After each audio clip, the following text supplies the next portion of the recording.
Welcome back to the Keeping It Real with KC podcast. I, of course, am your host, KC Phoenix, and here we go again with the news stories. So, yeah, man finds out his wife, who was declared dead after 30 years, is alive. But she wasn't alive in Philadelphia. She was alive in Puerto Rico. Yeah.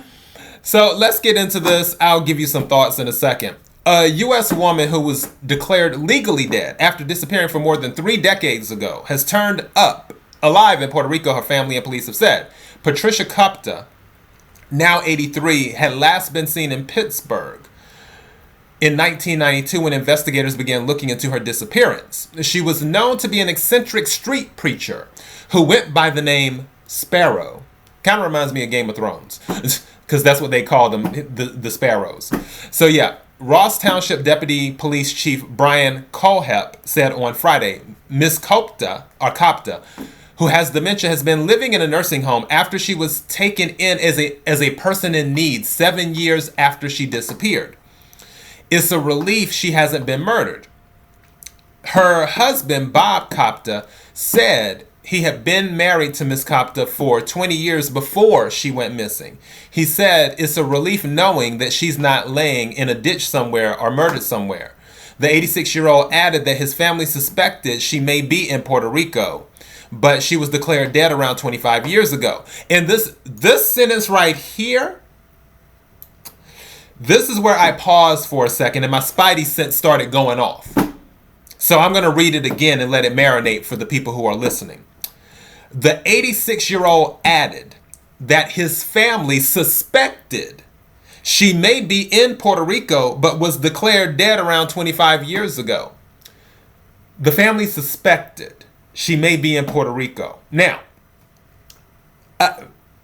there's a lot of places in the world besides the United States and the islands, Puerto Rico, St. Thomas, St. Lucia, so on and so forth. There's other countries in the world. I just mentioned China and Japan not too long ago in one of the readings. So with all of these other choices, you suspected, she might be in Puerto Rico. So if you suspected it, why didn't you act on it?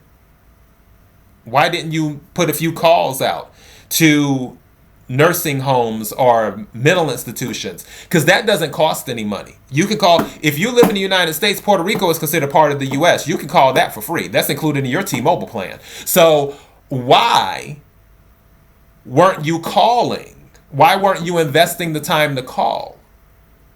That's the question I have. And I have more thoughts, but let me read some more of this. So the retired electrician also said he consulted with a psychic about her whereabouts. Mrs. Copta has 2 sisters, a twin who died 6 years ago, and a younger sister who was relieved to learn she's still alive, Ms. Copta added. She said Mr. Copta added, he said he has experienced a range of emotions over the years, but is content knowing his wife is alive and being cared for. Mind you, so listen to his statement. After 30 years, you try to forget about it. Now I can forget about it. We know what happened and she is taken care of, he said. Let me read his statement again for you.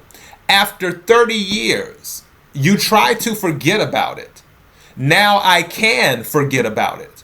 We know what happened and she is taken care of now. Is some of this stuff not striking you as strange? Or is it just me?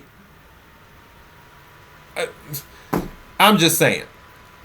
So, on this, before her disappearance, I'm just skipping that part. Before her disappearance, the U.S.-based doctors at a mental health facility had diagnosed Ms. Copta with delusions of grandeur and said she had signs of schizophrenia. But Ms. Copta was released from the facility and kept preaching until she disappeared, her family said. Mr. Colhep has said police believe Ms. Copta fled the country because she was concerned she was going to be institutionalized. She is thought to have regularly wandered around Puerto Rico's northern towns of Naranjito Corozal, and Toa Alta, located southwest of the capital of San Juan, during her time on the island.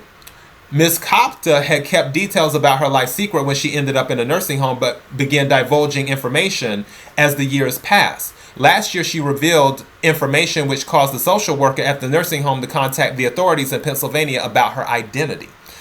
Now, see, let's go ahead and go over this right quick. This little sentence right here, or sentences. Last year, she revealed information which caused the social worker at the nursing home to contact authorities in Pennsylvania. So, in other words, the social worker who was in Puerto Rico heard this information and was like, you know what? Maybe I need to call somebody in Pennsylvania. Do you see the difference here? And then about her identity. Now, they're saying she just loved the ocean, blah, blah, blah, blah, blah, skip through, graduating class. She worked in finance and something in Pittsburgh, whatever. Now, there was one part. All right, maybe I skipped over that. Straight to ballroom dancing. Here we go. Miss Kopta's younger sister, Gloria Smith, now 78, has said her sister vacationed often in Puerto Rico with friends before she got married. So, yes, they already knew Puerto Rico was a thing. If you knew this woman may or may not have been balanced, because sometimes I feel people are misdiagnosed. I'm not a licensed medical practitioner or a psychologist or a psychiatrist or a therapist or anything like that. I'm just telling you based off of what I have observed over my almost 50 years being on this planet. So, yeah. I think, and this is just me, this is what I believe. I'm not saying this is exactly what happened because nobody really knows what happened. This is what I believe. I believe that some people just gave up on her. That's what I believe. I believe some people gave up on her. And after she disappeared, they were just like, And then one thing that I heard when I was reading this article before I decided to start recording is I heard insurance money. That's another thing that I heard when I was reading this article. I'm just saying. I can't help what I hear in my head. So, you had a feeling, you said it yourself, you had a feeling that she was in Puerto Rico. Her sister said, yeah, we used to visit Puerto Rico all the time. So, why couldn't you and even her sister do what the social worker in Puerto Rico did? As soon as the social worker received more information, the social worker was like, okay, let me call Pennsylvania and just let some people know, and then we'll see what happens. I feel like her husband didn't even do that. It was more of, okay, yeah, she's probably in Puerto Rico, but I'm not calling. That's the energy that I'm getting. Like, he just, because of what she was going through mentally, I feel he probably just washed his hands of it. He couldn't deal with the stress or the responsibility. So, that was it.